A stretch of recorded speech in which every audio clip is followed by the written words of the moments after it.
Fearing crisis, global banks lay off staff and withdraw from China. Beijing woman spends over $500,000 on breast augmentation, finds camel, bat, chimpanzee DNA detected.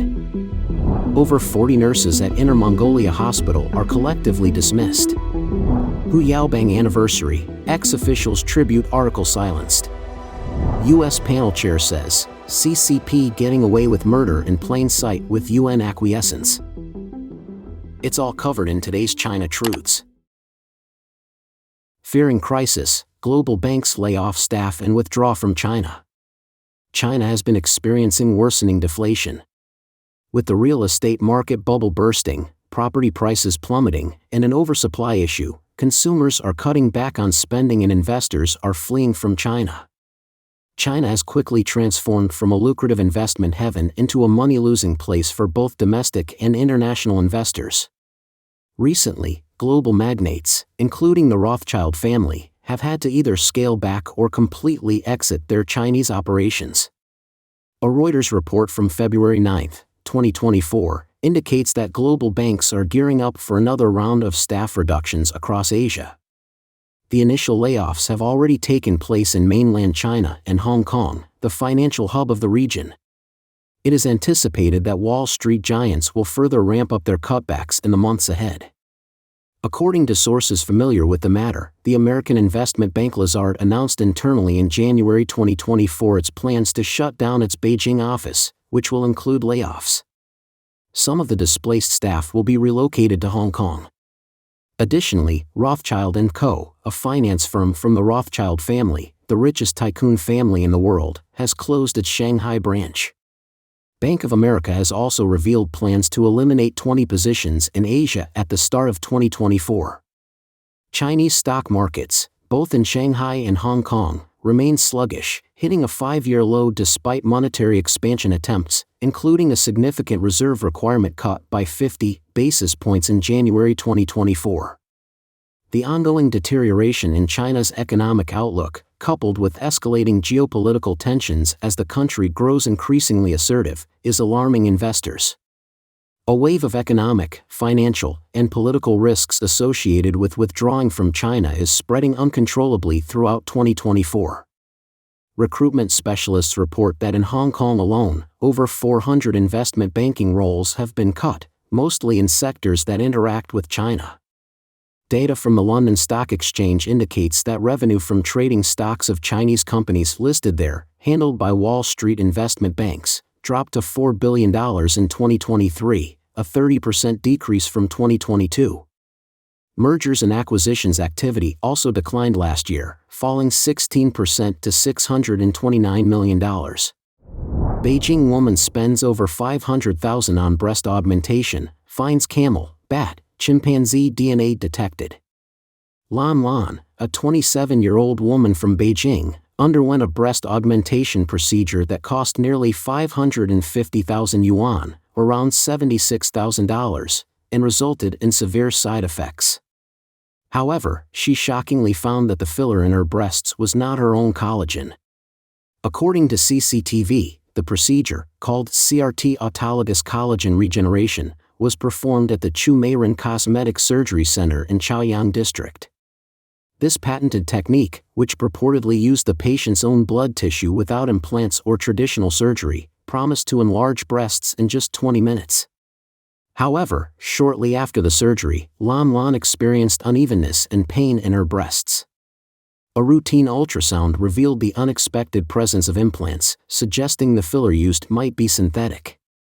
Deeply troubled by these findings, she sought further explanations from the Chu Meiren Center. The clinic's director maintained that the procedure was completely autologous, though Lan Lan's symptoms worsened, leading her to undergo additional surgery to remove the filler at Shanghai Jiao Tong University's 9th People's Hospital. Testing of the removed material shockingly revealed it contained proteins from animals such as camels, bats, and chimpanzees. Disturbed by these results and having spent nearly 1 million yuan, approximately $138,150, on her augmentation with no resolution to her health concerns, Lan Lan, now 7 months pregnant, is facing the prospect of not breastfeeding. Furthermore, a search on the National Intellectual Property Office website revealed that the surgeon who performed Lan Lan's augmentation, Beijing, had applied for a patent on the regeneration technology in 2010, but it was not approved. This indicates deceptive practices by the clinic. To protect her rights, Lan Lan sued Chimpanzee. The court ordered the clinic to refund her 744,228 yuan, nearly $103,000, covering medical, examination, and testing fees. Although she won the case, the clinic had shut down and the building was empty, leaving her unable to recover her losses. Over 40 nurses at Inner Mongolia Hospital are collectively dismissed. The recent firing of over 40 nurses at Hohhot Oral Hospital in Inner Mongolia has sparked widespread public concern. According to a report on April 12, 2023, by China News Service, these nurses, including Wang Wan, a pseudonym, were unexpectedly instructed to sign backdated resignation forms with a property management company. Nurse Bai Lian, a pseudonym, expressed confusion over why hospital staff were asked to sign these documents with a third party, although they were promised official contracts upon completion of this process and an examination. The nurses had only been given short-term 3-month contracts from July to December. By early 2024, these contracts expired, and all affected nurses, including Wang Wan, were forced out without an offer of renewal or insurance provision, prompting calls for an explanation. Initially hired in April 2020 after a public recruitment process, these nurses, most without bachelor's degrees, had started at a monthly salary of 1,760 yuan, about $243.19, which increased to about 3,000 yuan, about $414.53, within 6 months. Despite their years of service, they reported never having formal contracts or insurance contributions from the hospital. In December 2023, the hospital advertised for 75 new positions requiring higher qualifications, excluding Wang Wan and her colleagues. A local lawyer noted that labor laws require employment contracts to be signed within a month of hiring and that failure to pay social insurance could lead to legal actions by employees. A visit by a reporter to the hospital for comments was unproductive, with promises of a meeting unfulfilled after a lengthy wait. This incident has led to heated online debates among Chinese netizens, highlighting significant labor rights issues.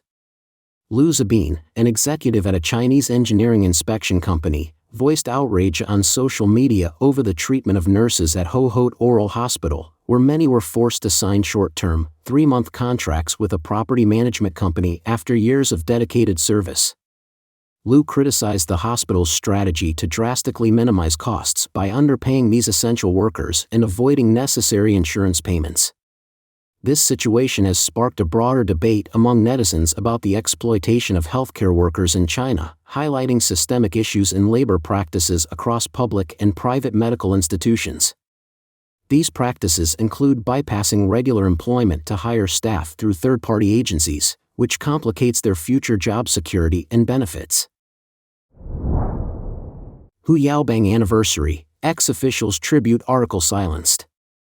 April 15 marks the 35th anniversary of the passing of Yao Bang, the former General Secretary of the Chinese Communist Party. To commemorate the occasion, Yan Huai, a retired official from the CCP's Central Organization Department, wrote a tribute praising Hu's foremost achievement. The article was penned under the directive of Zhang Yimei, chair of the American Yaobang Zhaoxiang Foundation, dated April 12.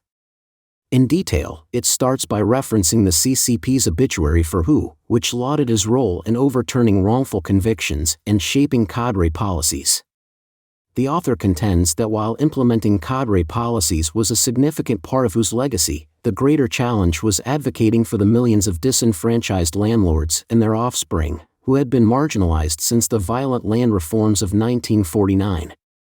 These individuals were subjected to severe discrimination, laboring under harsh conditions for minimal pay, random killings during the Cultural Revolution in the capital, enduring abuse, and being excluded from educational, employment, and military opportunities due to their family backgrounds.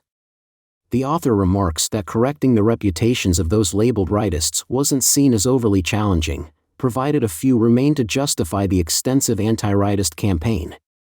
However, the CCP's conditional plans to rehabilitate the reformed landlords and wealthy farmers met with significant resistance. The article provides an example. Grassroots cadres protested the rehabilitation policy at railway crossings. The National Agricultural Commission suggested delaying the policy, questioning whether class struggle and the reliance on the lower-class peasantry as a class line should continue. Director Wang stated that any rehabilitation of landlords must involve the poorer peasants to prevent the landlords from becoming overbearing. Despite these challenges, Yaobang pushed back against all opposition, directing that an article be written on the topic of rehabilitation. He consistently argued that rehabilitating landlords was not merely optional but a significant political matter. He questioned the fairness of passing the stigma of being a landlord down through generations, asking, "Is that reasonable?" Through the unwavering efforts of Yaobang and others, by the early 1980s, over 20 million landlords and wealthy farmers, and their relatives, comprising a tenth of the nation's population, were freed from their oppressed status as political outcasts in New China. Independent scholar Gao Fallon highlighted on his X platform account how an article about Yaobang gained significant traction on social media before being quickly censored by the authorities. Despite this, supporters continued to share the content in image form. Additionally, Yan Hui, a retired CCP Central Organization Department official, was banned from group communications for 2 weeks, as evidenced by a screenshot Gao shared of a WeChat restriction notice. Yan Hui, who is also known for his connections with high-level Chinese leaders due to his red second-generation status, openly challenged the CCP's actions at their 20th Congress in 2022. The event was marred by the controversial removal of Hu Jintao, which Yan publicly questioned in a letter to Xi Jinping, seeking clarifications to dissipate the public's confusion. However, his letter, which spread widely online, received no official response. Yan Hui's memoir, Inside the Organization Department, which exposes the inner workings of the CCP's official selection process, has also been suppressed by Chinese authorities. U.S. panel chair says, CCP getting away with murder in plain sight with UN acquiescence. Amid the Chinese Communist Party's intensifying clampdown on human rights, detailed reports reveal severe persecution and brutal torture of Uyghurs, Tibetans, Christians, and especially Falun Gong practitioners. In response, U.S. lawmakers, including Chris Smith, a Republican representative from New Jersey, have persistently urged the CCP to stop violating human rights and religious freedoms. Smith stated that the Chinese Communist Party is getting away with murder as it expands its tentacles in international bodies like the United Nations to shun criticism. In detail, he told the Epoch Times, "They are getting away with, literally, murder in plain sight, and too many countries are acquiescing or running, sadly, away from the issues that China is notoriously known for. Everywhere you look, it is bad and getting worse, and they are doing a full court press at the United Nations to cover it up." Mr. Smith, who chairs the U.S. Congressional Executive Commission on China, on April 10 presided over a hearing examining Beijing's decades-long effort to subvert the United Nations system. The United States remains the largest funder to the United Nations, contributing as much as $18 billion in 2022, the latest year with full data available. Despite its outsized payments, the United States' generosity hasn't translated to commensurate influence at the United Nations when compared to China.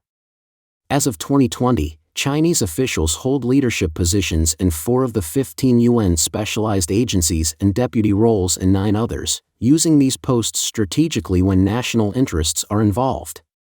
In one instance, Wu Hongba, then Undersecretary General for Economic and Social Affairs, had a Uyghur activist expelled from UN headquarters, citing concerns over China's sovereignty and national interests.